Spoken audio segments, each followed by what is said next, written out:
예, 안녕하세요. 김용원 목사입니다. 자, 오늘은 산업안전보건법에서 안전보건조치 의무에 대한 판례를 소개해드리겠습니다. 사실은 산업안전보건법은 굉장히 기술적인 내용을 많이 담고 있어요. 그래서 원래는 이제 안전보건법에서 기본적인 내용을 다루고 있고, 그 다음에 안전보건법의 시행규칙에서 또 실무적인 내용을 좀 다루고 있습니다. 그리고 다시 이제 산업안전보건에 대한 기준에 관한 규칙이 있거든요. 이런 식으로 해서 점점 더 세부적으로 깊게 들어가는 구조라서 전체적으로 파악하기가 쉽지 않은 그런 법이긴 합니다. 하지만 법적인 측면에서는 두 가지 조항을 좀 중요하게 볼 필요가 있을 것 같아요. 첫 번째가 38조의 내용이고요. 38조는 안전조치에 대한 의무 내용을 담고 있는 그런 내용입니다. 그리고 63조의 내용도 보셔야겠죠. 63조의 내용은 특별히 수급인의 근로자와 도급인이 함께 근무할 때 도급인이 취해야 되는 안전조치와 보건조치에 대한 의무를 담고 있는 그런 내용입니다. 그래서 다양한 내용들이 참 많긴 하지만 이 두 가지 조항에 대한 기본적인 내용은 좀 이해할 필요가 있을 것 같습니다. 사건은 몇 가지가 있는데요. 두 가지 사건입니다. 첫 번째가 크레인 사건. 크레인 사건은 이제 원청회사의 크레인과 협력업체 하청회사의 크레인이 충돌을 해서 이제 몇 분이 돌아가시고 뭐 상해를 입은 그런 사건으로 이제 보시면 되고요. 그래서 산안법 위반으로 기소가 된 그런 사건으로 이해하시면 되겠습니다.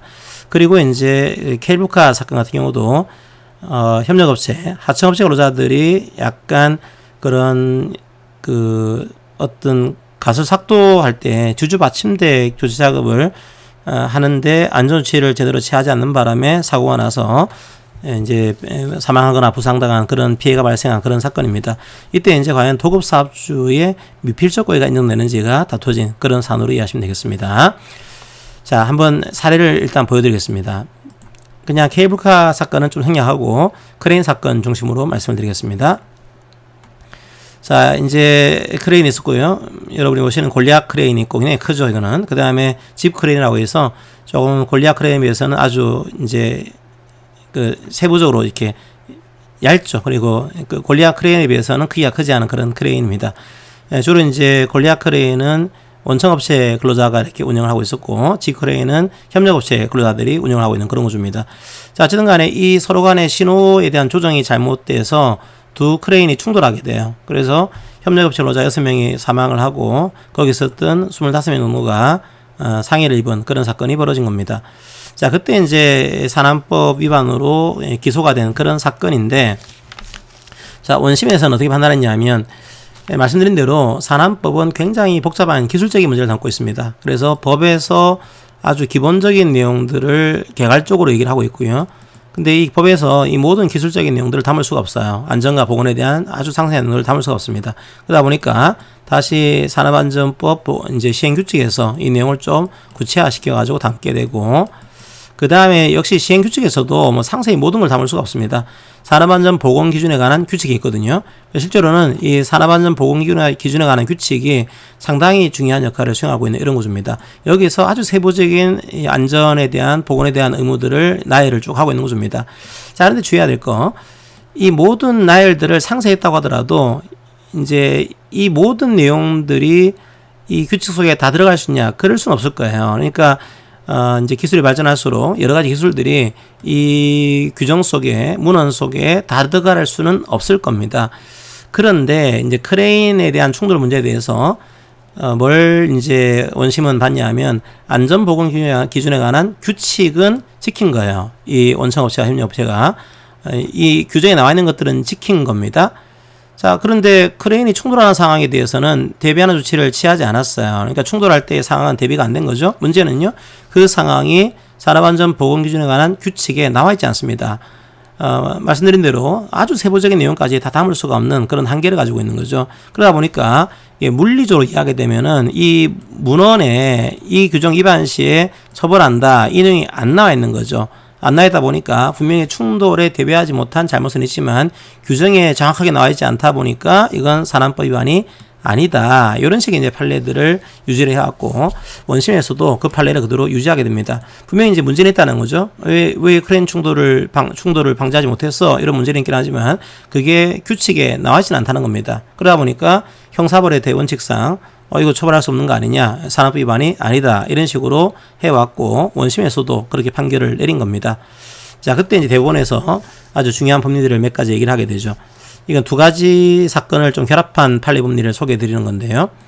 첫 번째로는 안전보건조치 의무를 이행을 해야 됩니다. 근데 이걸 위반했는지를 어떻게 판단할 거냐. 지금까지의 판례는 아주 물리적으로 이걸 판단을 한 거죠.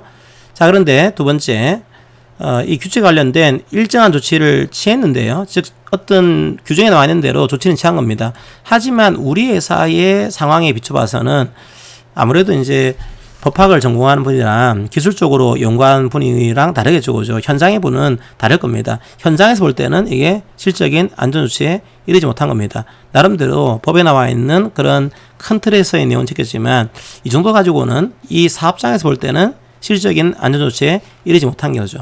자, 이런 경우도 과연 이 조항 위반으로 처벌할 수 있는 것인지 이 문제입니다. 그 다음에 이제 요거는 케이블카 사건인데요. 안전조치가 취하지 않은 채 작업이 이루어지고 있다. 이 사실을 알면서도 그냥 방치를 한 겁니다. 이게 대부분 다 안전보건조치 의무 위반은 자기범의 형태를 띠고 있는 구조거든요. 자, 그러다 보니까 이렇게 방치한 경우에도 이거를 처벌할 수 있는 거냐. 자, 이것들을 판례법리가 제시하게 되는 구조가 만들어진 겁니다. 그래서 워낙 이제 이 내용들을 상세히 보기에는 산안법 전반을 봐야 되는 구조라서 쉽지는 않겠지만 이 정도의 법리까지는 여러분들이 보시는 게 좋을 것 같습니다. 한번 세 가지 내용 중심으로 해서 법리를 좀 보도록 하겠습니다. 자, 과연 그러면 산안법에서 정한 안전보건조치 의무를 위반했냐 이거죠. 자, 안전조치는 현재 법에서는 38조에 나와 있고요. 보건조치는 현재 법에서는 39조에 나와 있습니다. 여기에서 이제 몇 가지 법을 쭉 나열을 하고 있죠. 조항들을. 그리고 이제 규칙에서, 그리고 기준에 관한 규칙에서 이 내용들을 좀 더 상세하게 규정을 하고 있습니다. 자, 그러면 이제 이걸 위반했는가 판단할 때 규칙의 개별 조항이 정한, 그러니까 이제 자꾸 위임하고 있는 거죠. 산안법에서 산안법 시행규칙, 그리고 다시 산업안전보건기준에 관한 규칙, 이렇게 자꾸 넘기고 있는 겁니다. 이런 개별 조항에서 정한 의무의 내용이 뭐냐, 이걸 당연히 봐야겠죠.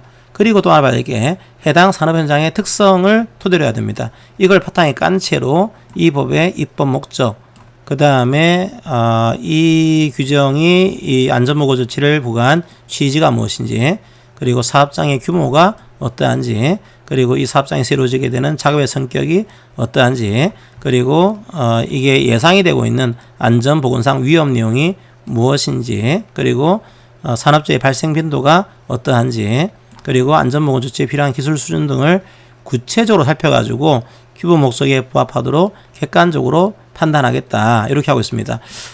별것 아닌 것 같지만 상당히 중요한 내용이죠. 왜냐하면 이 내용 자체는 단순하게 어떤 규칙에 이 정해져 있는 규정 내용만을 가지고 판단하는 그런 구조가 아니고, 자, 이런 것들을 따져봐 가지고 이게 규모 목적에 맞게 객관적으로 위반한지를 판단하겠다. 이런 내용을 띄고 있다 보니까 나름대로 상당히 의미가 있는 그런 판례로 이해할 수가 있습니다. 나름대로 기억을 하셔야 돼요.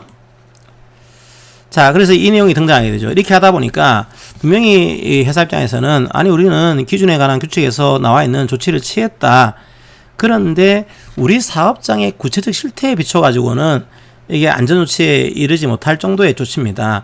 근데 우리 법 규정에는 그 내용이 나와 있지 않은 거죠. 하지만 누가 보더라도 우리 사업장 내에서는 이게 실적인 안전조치에 이르지 못할 정도다. 이런 경우에도 이 규칙 위반으로 처벌할 수 있는 거냐, 이 문제를 해결하게 됩니다. 자, 그래서 판례가 이런 얘기를 하고 있죠. 자, 일정한 조치가 있었다고 하더라도 뭔가 조치를 취한 겁니다. 하지만 이건 좀 이 산업 현장의 특성을 따져보라는 겁니다.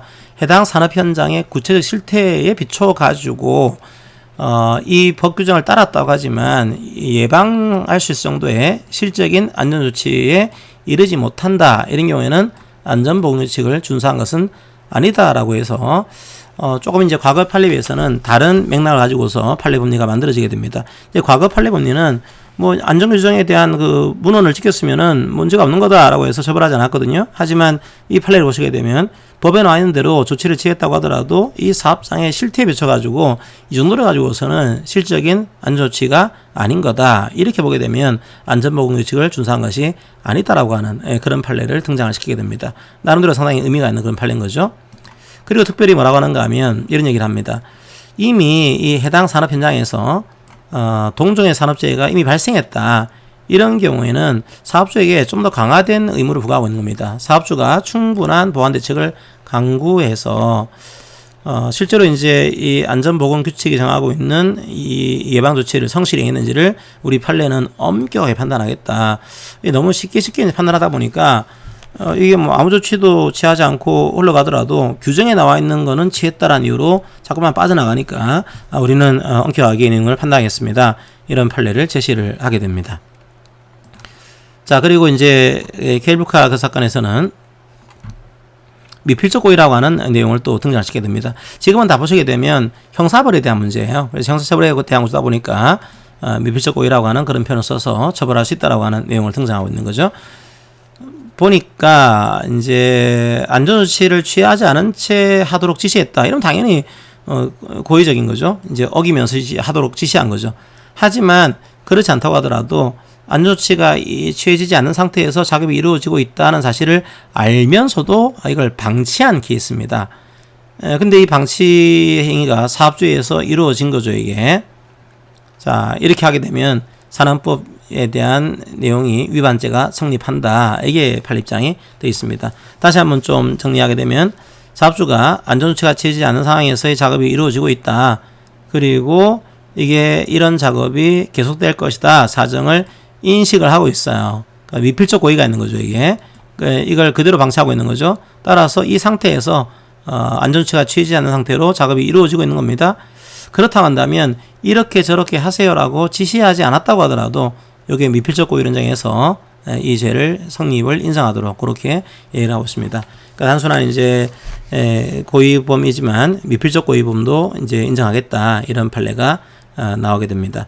그러니까 이제 안전보건에 대한 그런 내용들은 워낙 기술이 발전하다 보니까 법으로 모든 내용을 다 담을 수가 없습니다. 그러다 보니까 이제 이 사업장에서의 실태도 고려를 하게 되고 이제 미필적 고의라고 하는 이 내용도 인정을 해서 조금 더 이제 안전과 보건에 대해서 좀 경각심을 일으키는 이런 판례들이 등장을 하고 있는 거죠. 자, 그러면 이제 세부적인 내용을 보시게 되면 사실은 이 두 판례들은 이제 산안법 위반으로도 이제 공소가 제기된 그런 케이스고, 업무상 과실치상죄라든지 업무상 과실치사죄 같은 이런 죄에 대해서도 이제 공소가 제기된 그런 판례를 보시면 되겠습니다. 근데 이건 우리는 시험 범위 아니기 때문에 산안법에 대한 내용만 지금 살펴보고 있는 겁니다. 조금 형사적인 내용이 들어가 있다 보니까 조금 만만치 않지만 산안법은 다 형사적인 내용에 대한 판례들이 많거든요. 이걸 이해하시고서 보시면 되겠습니다. 결론적으로 크레인 사건에 대해서는 이제 우리 법의 규정은 합리성을 보겠다는 거죠. 예방에 합리적인 그런 안전조치 의무가 부과되어 있다. 라고 이제 A사에게 이 의무가 부과되어 있는 거죠. 해석하고 있는데 A사는 이런 충돌 사고를 예방할 수 있는 구체적 조치를 포함시키지 않았습니다. 그러니까 이게 안전보건에 대한 기준 규칙에 이 내용이 상세하게 나오진 않아요. 하지만 우리 판례는 그렇게 해석을 한 거죠. 이걸 포함을 시키는 것이 그 산업의 특성을 고려할 때는 당연한 거다는 겁니다. 그런데 그 의무를 다하지 않았다. 따라서 이제 이 공소 사실을 무죄로 판단한 원심 판결에는 좀 위협한 내용이 있다라고 해서 원심으로 돌려보낸 이런 케이스로 이해하시면 되고요. 케이블카 사건은 마찬가지입니다. 이건 미필적 고의에 대한 문제로 이해하시면 되겠습니다. 이게 미필적으로 이제 이걸 인식을 했다. 인식하고서도 이를 방치한 거기 때문에 역시 유죄로 인정한 그런 원심 판결을 수긍한 그런 판례로 이해하시면 되겠습니다. 자, 안전보건 조치 의무에 대한 위반 문제는 뭐 판례가 뭐 매번 조금씩 나오고 있는 그런 내용들이에요. 그러니까 산안법이 워낙 방대한 법입니다. 근데 그 중에서도 판례가 자주 등장하는 파트가 있거든요. 그 중에 이제 안전보건 조치 의무에 대한 파트, 작업 중지권에 대한 파트는 이제 이미 노무사 시험에서 기출이 됐고요. 그 다음에 이제 건설공사에 대한 판례가 있긴 한데, 건설공사는 또 특이하죠. 좀 더 특이하기 때문에 어려운 판례이긴 합니다. 그것도 기회가 되실 때 한번 보시면 좋을 것 같아요. 오늘 안전보건 조치 의무에 대한 판례 내용들을 좀 소개를 해드렸습니다. 오늘 판례 강의 이것으로 마치겠습니다. 감사합니다.